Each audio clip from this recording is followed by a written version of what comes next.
coffee, you are definitely awake. Thank you all for being here. I'm Terry Tamann, the CEO here at AltaSea, and we're going to tell you a little bit about AltaSea. We're going to introduce a very exciting program.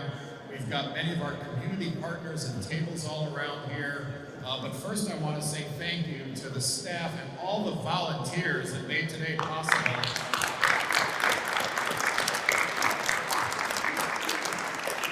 Like most nonprofits, AltaSea runs on its volunteers, and we sure need more of you. So if anybody here wants to volunteer, there's all kinds of opportunities, various tasks or days of the week or other things that you can do. It's a very exciting and fun place to be.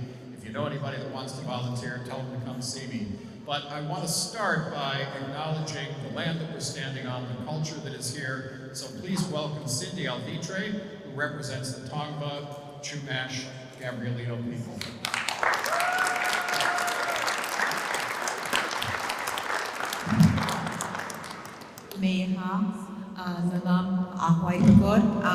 Good morning, everybody. I'm Cindy Alvitre. I'm the co-founder and co-director of TIAT Society and the Traditional Council of Pima. And I'm very honored to be here. This is an incredible space. And if you're not familiar with who we are as a people, represent the Gabrielino Tongva. That's what we call ourselves today. Originally, we were identified by our villages. And my ancestral villages are actually right here. There's a village here called Huhuibit.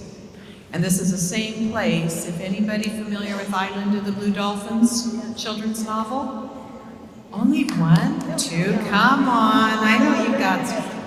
Well, the real story, which I don't have the time to share that right now, but when they relocated the people off San Nicolas Island in 1835 to bring them to Los Angeles, this is exactly the spot where they brought them. Dead Man's Island, Rattlesnake Island, there's an intense history. It is no coincidence that we're here. It's not a coincidence at all. And this is a place for everybody to reconnect and renew your relationship with the ocean. That happens to our people, as Indigenous people. That's our role. And what I'm saying to you, I'm saying it in the form of a prayer. This is the way we pray, that we bring the people together, we bring the nature together. And my prayer for everybody here is, first of all, is out of gratefulness that you're all here. Because one thing that we really need is to understand that we all need to be good humans and ancestors in training. And that we are all of us come from earth-based tribes. I don't care where we're from. At some point in history, somebody just made a left turn or right turn, and this is where we're at. But we all come from ancestors that were situated, that relied completely on the land and the ocean. To me, that's the mainland out there, the ocean with the thousands of islands. And my prayer and my commitment to all of you is to share that with you and to bring into life of all cultures here, our maritime culture. We hope to have Moma Hiko. She is the first traditional tiat, traditional canoe. There were back in the day, you had two options. You either walk or you go by boat. I don't know what you're gonna do. I'm taking a boat. And I don't run unless somebody's chasing me. But over here in the corner, so we have that education. So I just want to say welcome to all of you. It's beautiful to see everybody, and this is that time as human beings. We look at each other and we greet each other, we embrace each other. So, Achama, Atehofko, many blessings to all of you. Let's come together as human beings and let's make this ocean beautiful. Let's create a beautiful future for our children, our grandchildren, all the children. So thank you very much.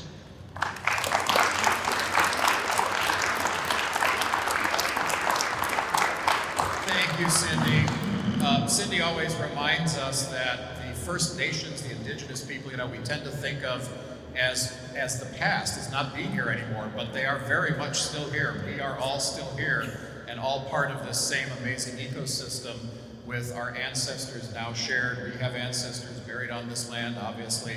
Cindy, her ancestors, thousands of years, but we're all in this together, as she points out. So thank you. Thank you again for all of the reminders and an amazing cultural exhibit back over here and demonstrations. So please go learn more about the TIOT Society. Another great big round of applause. Thank you.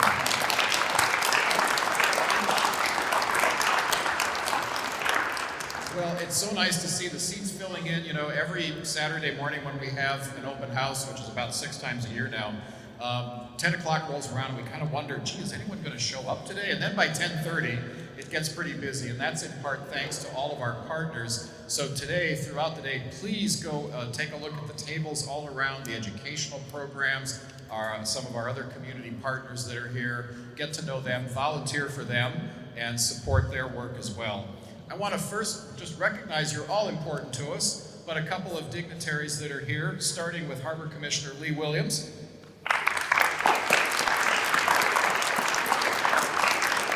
And I saw a councilman from the 3rd District of the LA City Council, Bob Blumenfield is here somewhere. Where's Bob? There, come and stand up, wave, come on.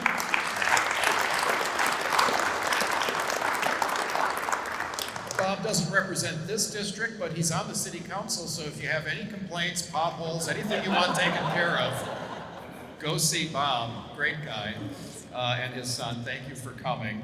And here at AltaSea, in addition to the great staff and volunteers, we have an amazing board of trustees chaired by Geraldine Natz. Where's Geraldine? There she is, wave. Terrific.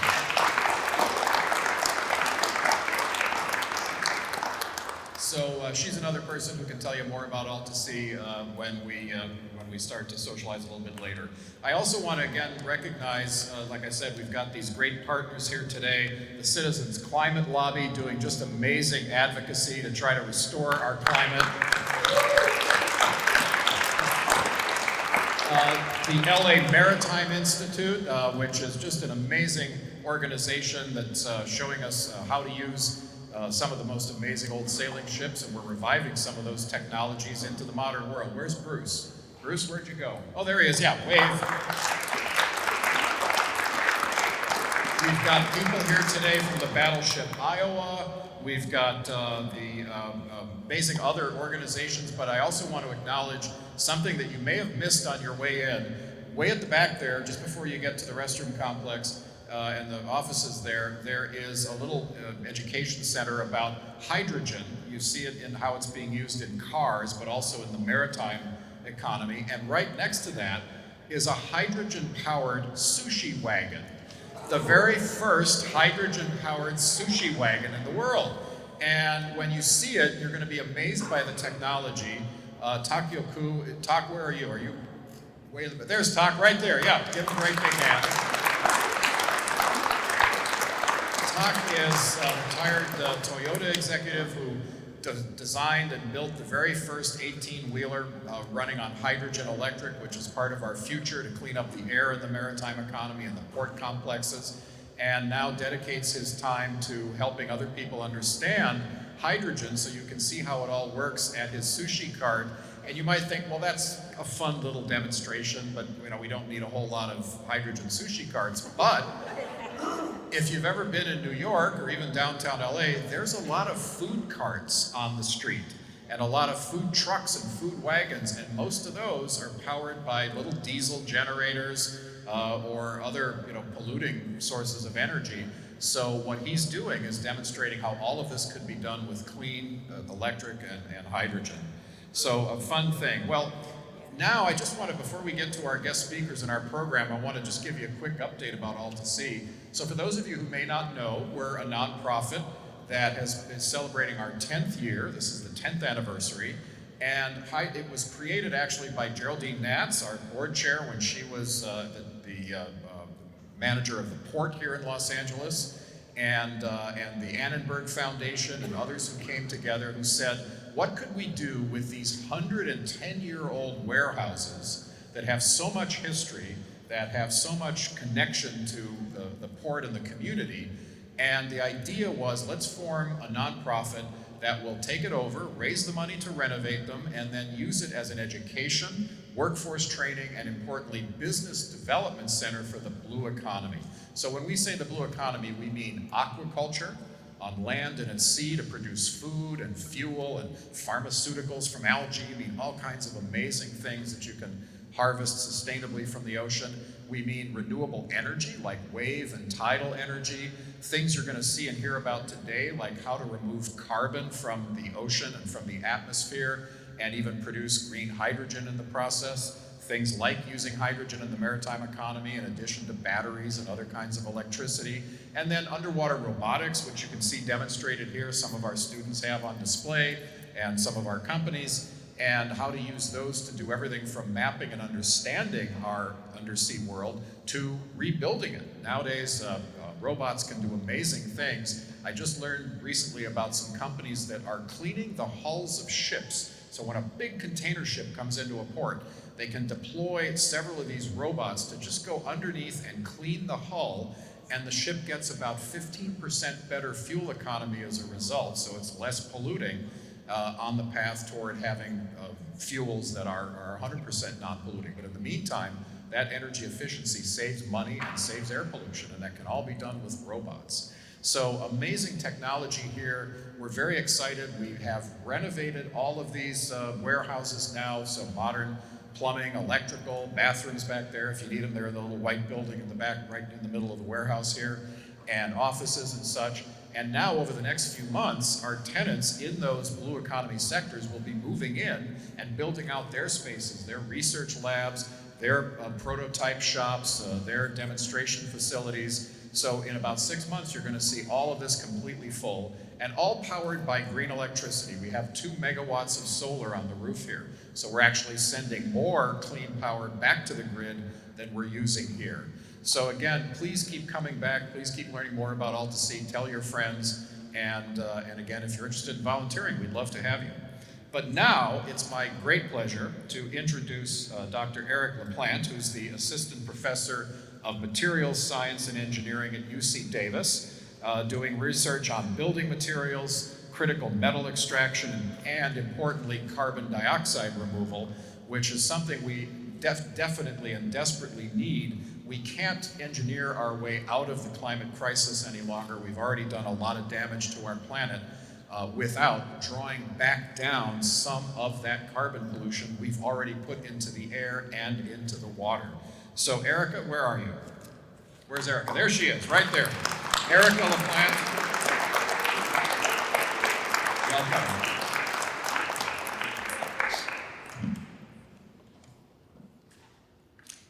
Thank you so much for being here. I'm so happy to be talking to you about our project. This is a Department of Energy funded project that we call TRACER, and that stands for Electrochemical Removal of Carbon Dioxide from Ocean Water Field Validation. And we also have a barge outside that we will show you after the talks.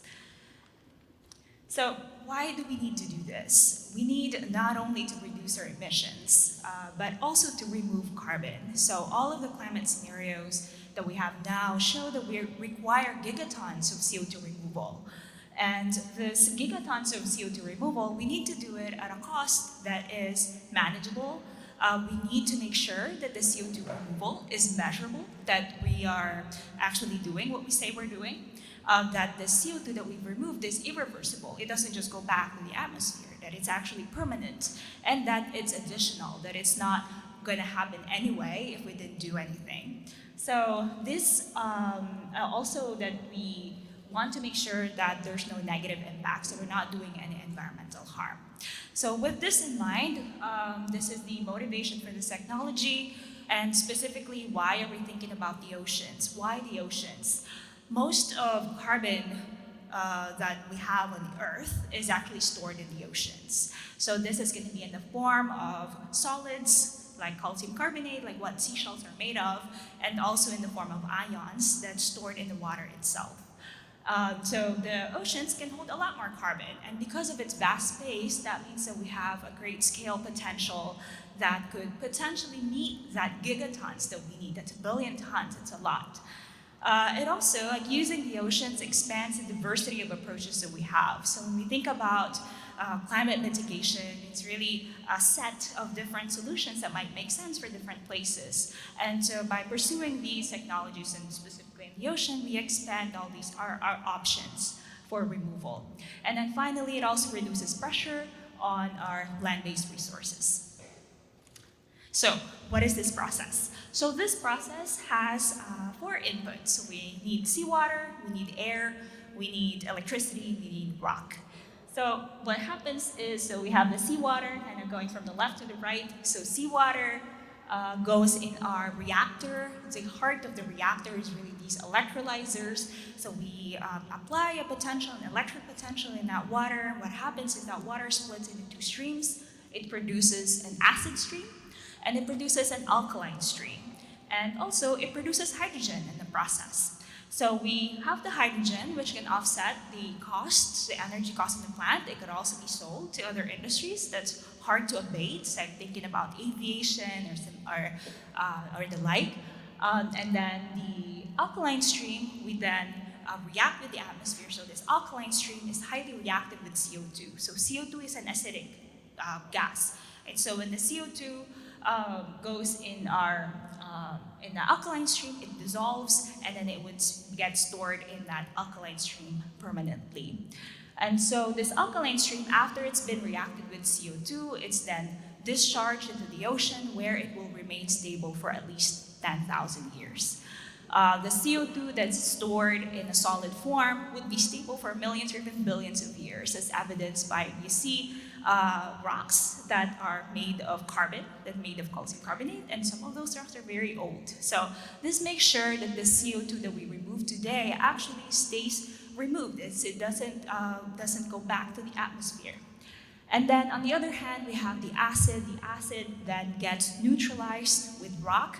So we dissolve rock, and what happens is that the pH of this acid stream goes back to its original pH. And then we mix the processed alkaline stream and the processed acid stream, and then this is what we discharge into the ocean. So then the seawater becomes enriched in dissolved inorganic carbon. It becomes enriched in solid calcium carbonate. So these are the 2 forms in which we're storing carbon. Both of them are permanent. And importantly, this process also makes sure that the CO2 removal is measured within the plant. So we measure the CO2 that we removed, and this is something we can do with sensors. So we measure how much carbon is stored in the water before and after the process, so we know exactly how much we've removed, and that happens before discharging into the ocean. So that's the process, and this is an outline of the project itself. So this DOE-funded project really focuses on the measurement, reporting, and verification and environmental impact assessment of this technology. So this is a collaboration between a lot of different institutions. So you can imagine, so we need engineers, we need geochemists, we need oceanographers for this process to work, like for this project to happen.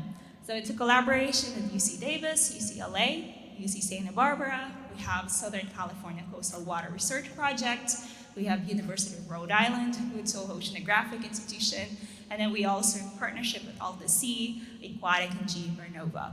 So you can see the project really involves life cycle analysis. So that means like taking into account the CO2 emissions that the process itself is embodied, and subtracting that from our removal so that we're getting a net CO2 removal.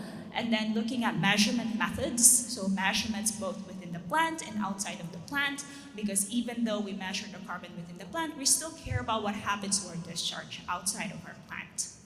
And then we have biogeochemical models that's been used for decades in oceanographic research that we'll also be using for this project, looking at ecosystem impacts, and then finally permitting and outreach so that we can make sure that this process could truly be scaled up. So those are my slides, and thank you so much.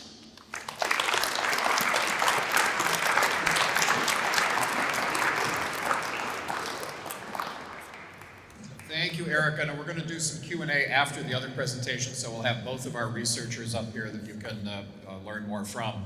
And I just want to say before I introduce our next speaker that about a third of the carbon pollution that we've emitted into the atmosphere has been absorbed over the decades by the ocean, turning it more acidic. We actually are powerful enough as humans and stupid enough to change the very chemistry of the ocean, the thing that covers 70% of our planet. And that harms the ability of things, as you heard from Erika, things like shells to form. It makes the acidic water makes it harder for shrimp and other kinds of animals that have shells, for those shells to form. It hurts the base of the food system. The giant gray whales that migrate here up and down our coast that weigh tons and tons and tons, what they eat is actually these amphipods, these tiny shrimp-like creatures, and they go all the way up to the northern part of the Arctic to feed on this abundance. Then they come all the way back down to Mexico where it's warm to have their babies and turn around and go all the way back. Now they do feed a little bit along the way, but the vast majority of their calories come from those amphipods up in the Arctic, and those are having trouble forming because of the more acidic and warming ocean. So this kind of work is incredibly important, is to take back some of this carbon pollution and make it possible for the ocean to thrive so it can sustain us and gray whales.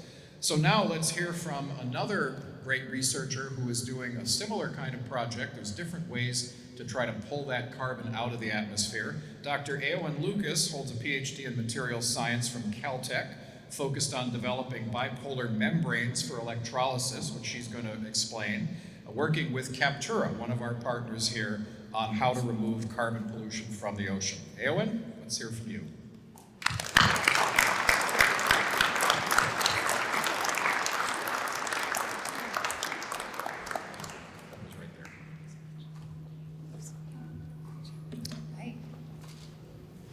Good morning, everyone. So thank you so much for the kind introduction. My name is Éowyn Lucas, and I'm a senior membrane and electrodialysis engineer at Captura. It's my privilege to be here today to tell you about Captura's innovative solution for scalable and simple direct ocean capture. So carbon capture is one of many critical technologies needed to address the climate crisis.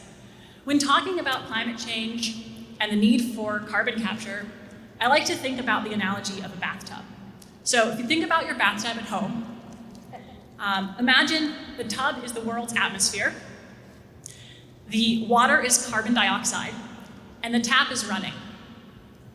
If you leave the tap on, eventually the tub will overflow, causing great damage to your house. The same is true of emissions. If we continue to emit CO2 at the current levels, we are going to cause catastrophic consequences. So how do we solve this problem? The first and possibly most obvious thought you may have is, we'll turn off the tap, right? We're going to reduce our emissions. Luckily, there are a lot of great minds already working on this problem, doing things like renewable energy, hydrogen fuel like we heard about, electric vehicles, inventing many great solutions for emission reduction. However, if we're not able to fully turn down this tap, the tub will still overflow. So we need another option, pulling out the plug. And this is carbon removal. Climate scientists now agree that we need both. We need to reduce our emissions by turning down the tap, and we need to remove already existing emissions using carbon capture, or pulling out that plug. Furthermore, it's estimated that we're going to need billions of tons of carbon removal annually by 2050 in order to reach our climate targets. This means that carbon removal is a massive challenge and a need. Introducing Captura. So Captura was founded at Caltech by two professors who I myself had the great pleasure of working for as a graduate student. Climate change being one of the greatest challenges facing humankind, these Caltech professors thought to themselves, if we need to remove gigatons of carbon, then we should utilize the greatest existing carbon removal device on the planet, the ocean. The ocean already absorbs large amounts of the CO2 that we're emitting into the atmosphere, approximately 30%. This has buffered some of the greatest effects of climate change. But this absorption is coming at a huge cost. It's causing devastating impacts to the ocean, such as ocean acidification and warming. So Captura was founded on the principle, what if we can amplify the natural carbon removal ability of the world's oceans and help address climate change, but do so in a way that is not negatively impactful on ocean health, and in fact, could be helpful and have a positive impact on the ocean. And that is the core of what our company does today and what our technology is, which is called direct ocean capture. So how does it work? As you've already heard from our other speakers, CO2 exchanges between the atmosphere and the upper ocean in a natural equilibrium. So as humans are emitting more and more CO2, this CO2 is being drawn down into the ocean, about 30% of it, as I mentioned.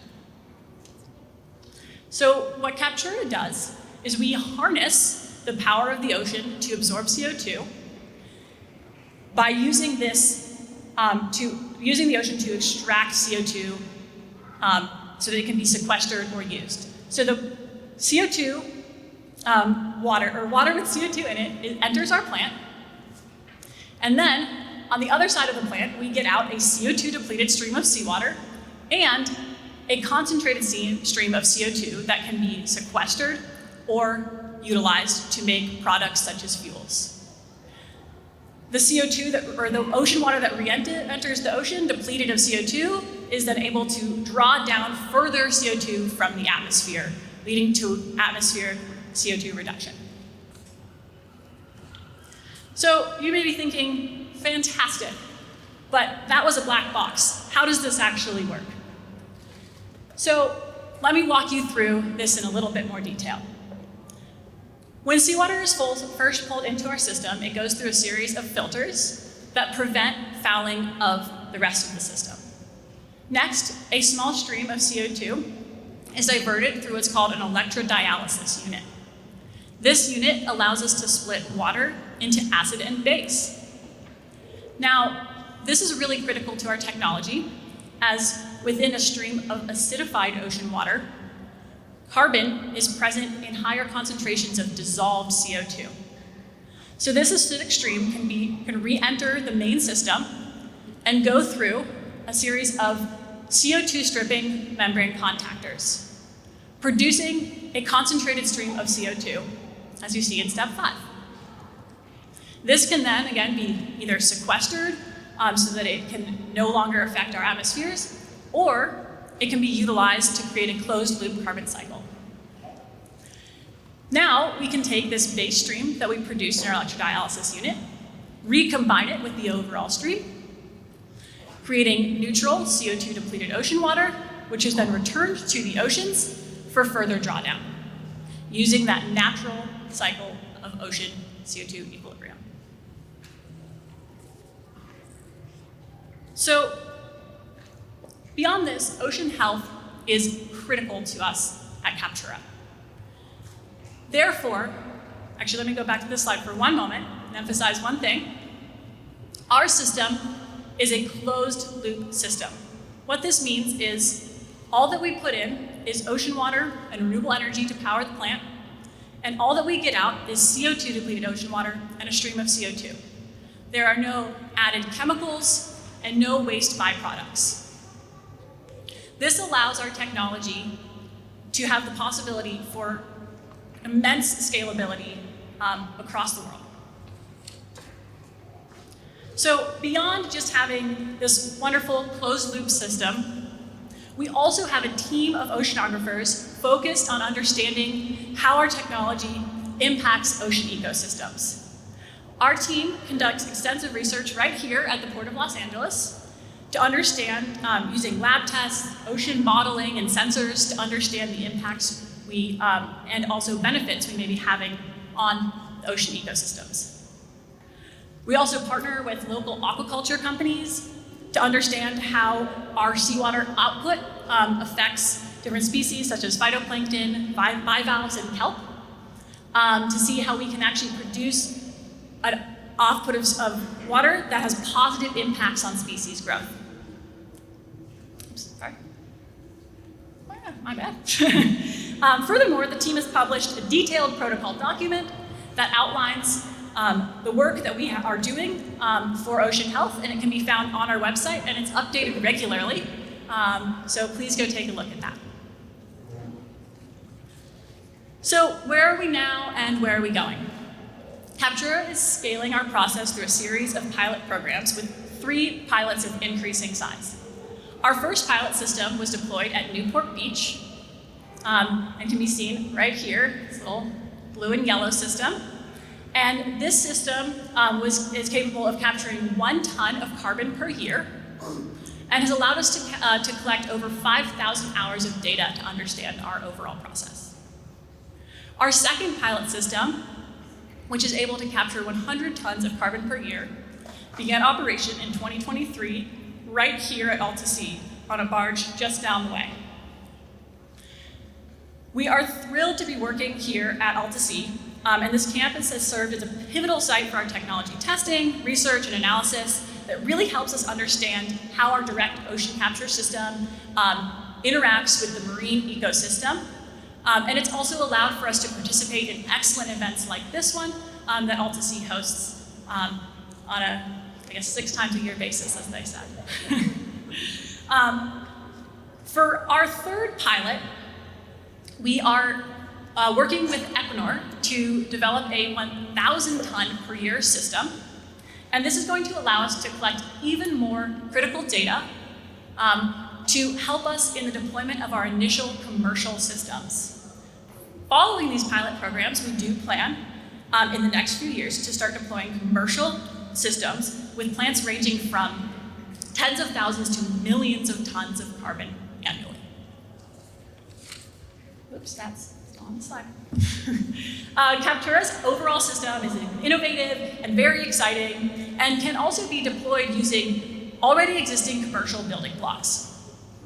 However, to further improve the efficiency of this system, proprietary technologies are being developed, such as these proprietary membranes in the image here, that can help us further improve the efficiency of specifically the acid and base generation electrodialysis unit, as well as the membrane stripping system, or the CO2 stripping system. Development of these technologies began at Caltech a few years ago and continues in R&D initiatives at Captura today. So as I mentioned earlier, I was lucky enough to get to work on this project as part of my graduate research at Caltech. During that time, I actually helped to advance the membranes that are part of the electrodialysis unit that turns our ocean stream into acid and base. Now, for me, and I think for many people, especially earlier on in my journey through all of this, climate change felt like a very daunting challenge. But as a true testament to what humans are capable of, it has been absolutely amazing in the last few years to witness this technology go from being a benchtop test at Caltech using membranes of about 1 centimeter squared to these incredible pilot programs of 100 tons per year, 1,000 tons per year, and beyond. So I hope that leaves you a little bit inspired about what's possible. And with that, thank you so much.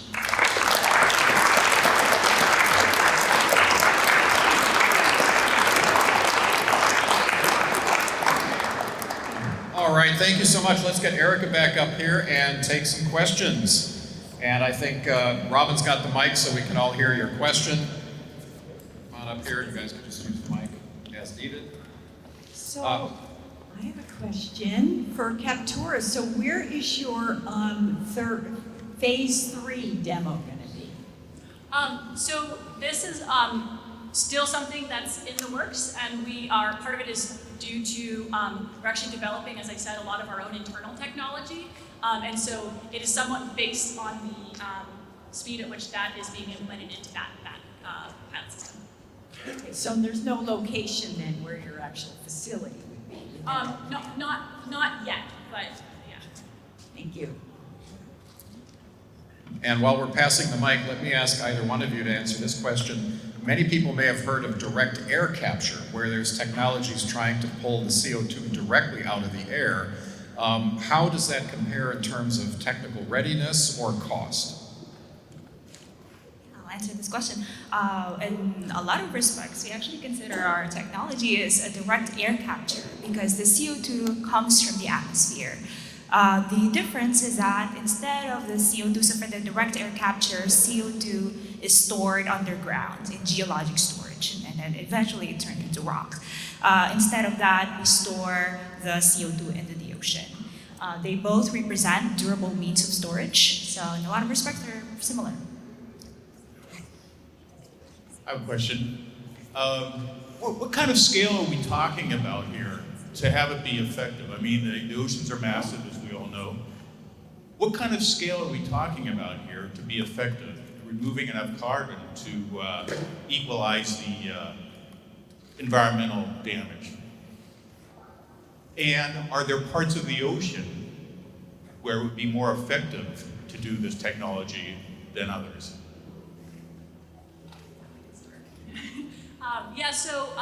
We are talking about a fairly large scale, as you would imagine, right? Gigatons of carbon need to be removed on an annual basis to really keep up with the pollution that we've already emitted as well as continue to emit.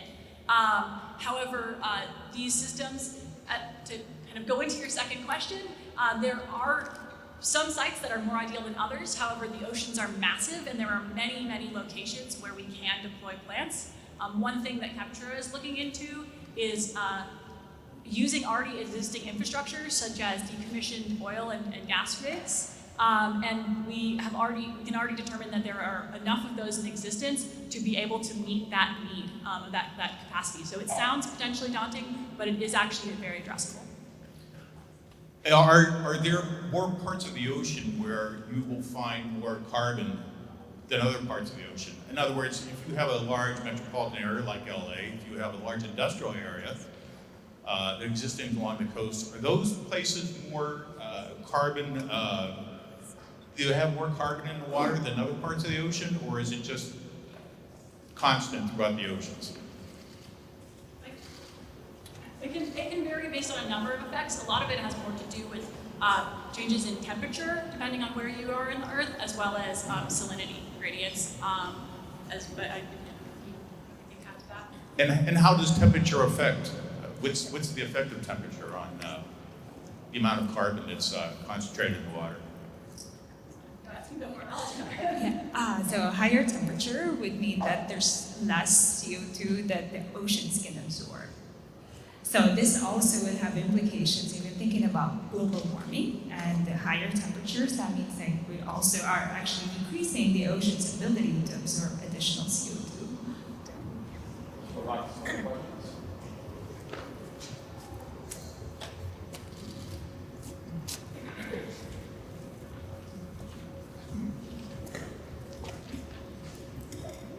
Thank you, great presentations. You had mentioned that hydrogen was a byproduct of the process. How much offset of the cost does that provide? And are you worried about hydrogen prices making it less effective for that? And does Captura have a byproduct that would help pay or offset the cost? You had mentioned CO2. Is there some kind of fuel or is there something that can come out of that to help make this cost or even profitable? The energy that we get from hydrogen can offset our energy by 40%. So it's a big factor. Now thinking about cost. So hydrogen right now, we can set a price of $3 per kilogram based on government incentives, for example. We can actually foresee that in the scaled-up process, when our efficiency is better and we're able to sell the hydrogen, the carbon removal can be free. So the hydrogen, we can get it for free from the hydrogen sale. So as you mentioned, our system does not have additional byproducts, but we do create a actual stream of CO2 coming out of our system. And so you're exactly right. We can take that and we can sequester it for carbon credits, but we can also sell that stream of CO2 to companies that would use it for making fuels or a number of other processes that utilize CO2 and help kind of create a closed loop system there, and that would definitely help us. Other questions? Yeah, the science behind both of your methods are, the basic science seems similar, right? Using the ocean to separate out the acid and base. I just wanted to get a clearer idea of what are the differences in terms of safety or logistics, infrastructure, costs, sort of just the differences between the two things.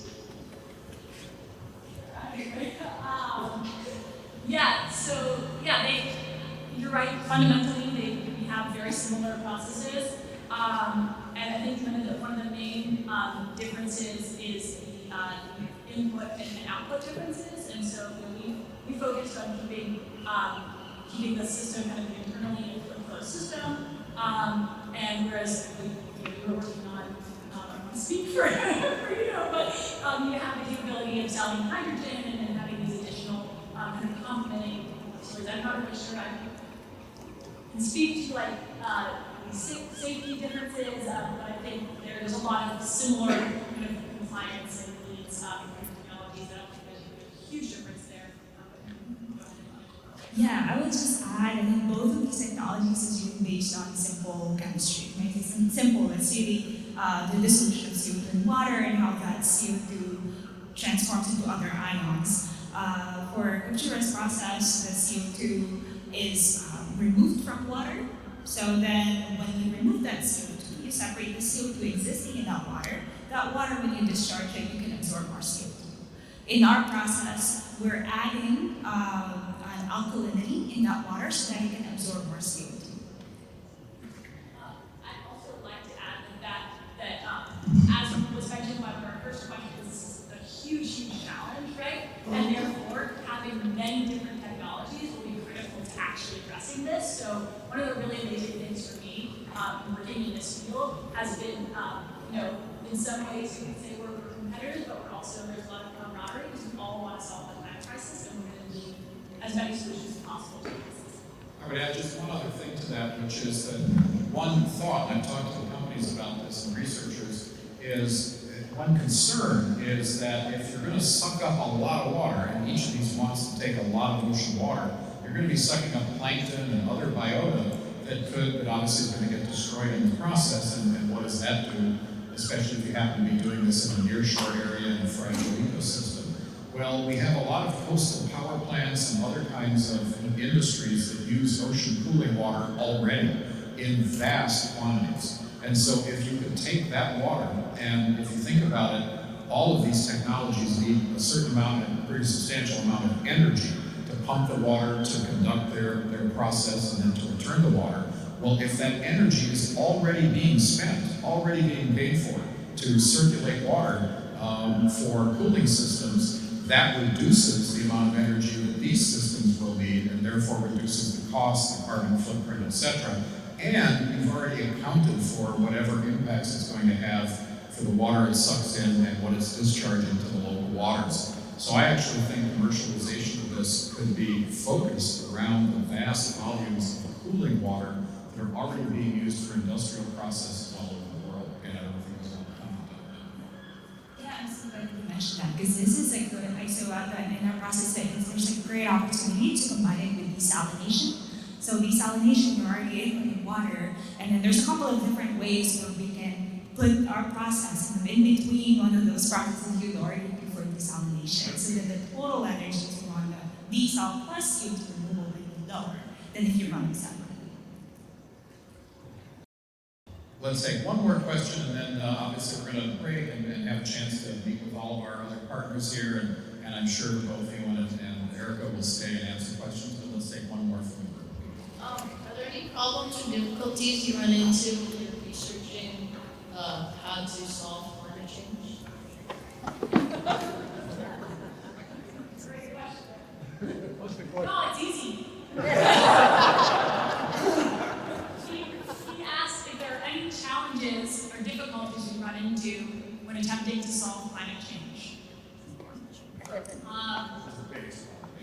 Yeah, absolutely. I think honestly the biggest thing is really the fact of how big the problem is, right? It's a very daunting problem, and so we need to be able to create, and also I think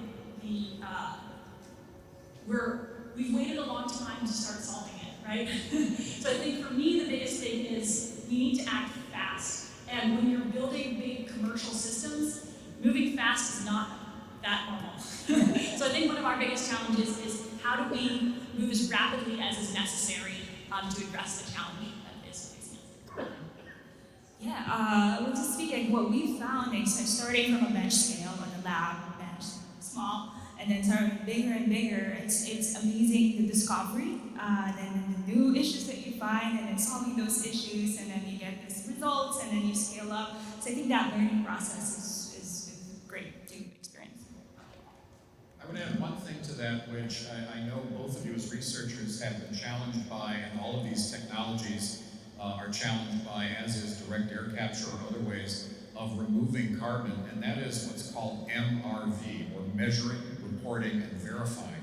So if a company or a government is going to buy tons of carbon credits that are generated from this, of course they want to know that what they're paying for is real, that amount of carbon was indeed sequestered and that it didn't get released back into the atmosphere, or that maybe it wasn't as effective as we thought, and for every ton they paid for, maybe only half a ton was sequestered, etc.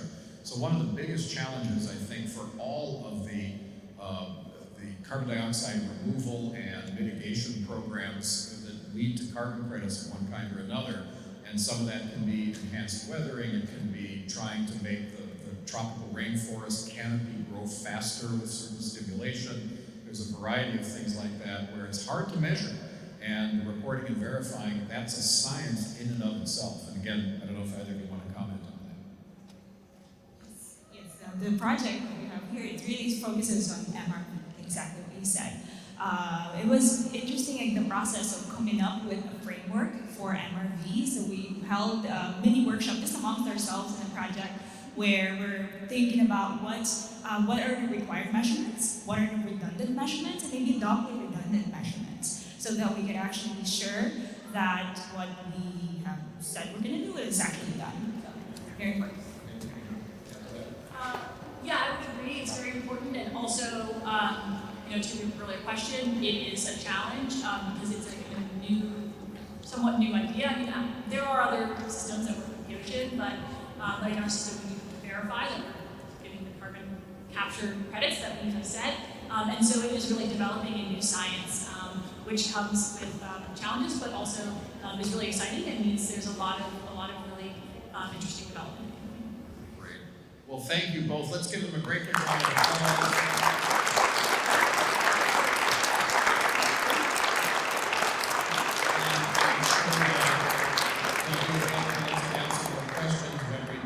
A couple more things to do. One is I want to bring Janet Parga up. Where's Janet? There she is, who's our Oceans Pathway Coordinator, and she has some presentations to make.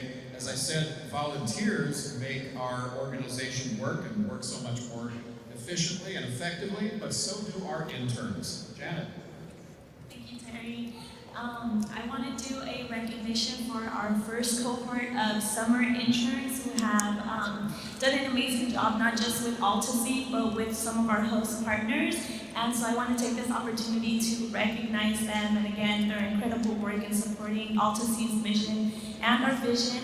So when I call you up, please come up on stage. Isabella Burnett, who was hosted by the UCLA Institute of Carbon Management.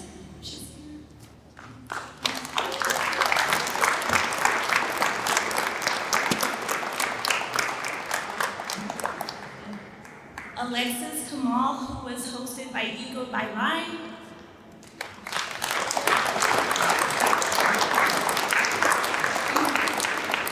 Sabrina Cruz, who was doing work with our aquaculture instructor.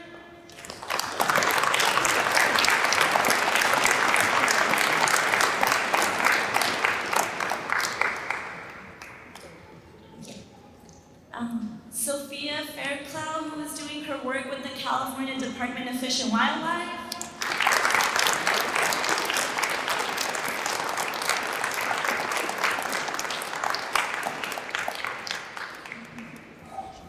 Dante Gonzalez, who was hosted by Seatopia.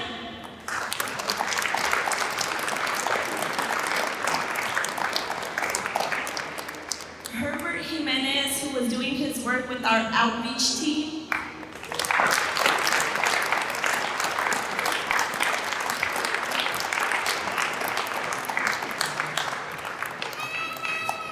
Jacqueline Martinez, who was doing her work with Eco by Rye.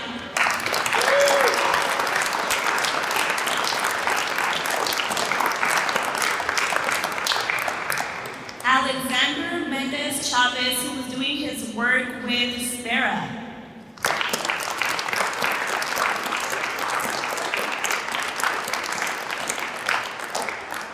Allegra Reckler, who was doing her work supporting me in the Education and Pathways program.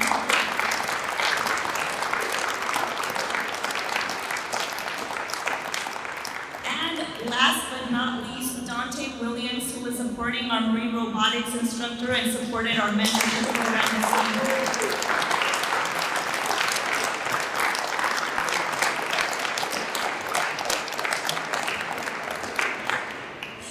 Once again, thank you all for your dedication and your commitment. Again, over the course of 8 weeks this summer, you have all done an incredible job, and you have made me and AltaSea, our entire team, proud. Thank you.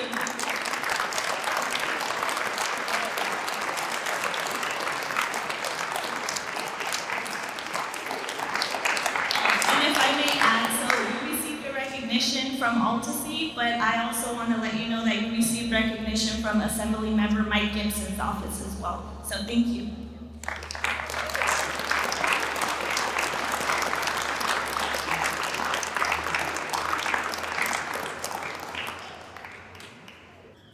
That's fantastic. Thank you so much. So much great work was done. Yeah, that's worth another round of applause. I want to especially recognize Janet. Janet did such a great job coordinating all these amazing talents and helping them to succeed. So please give her a great round of applause. Janet, thank you.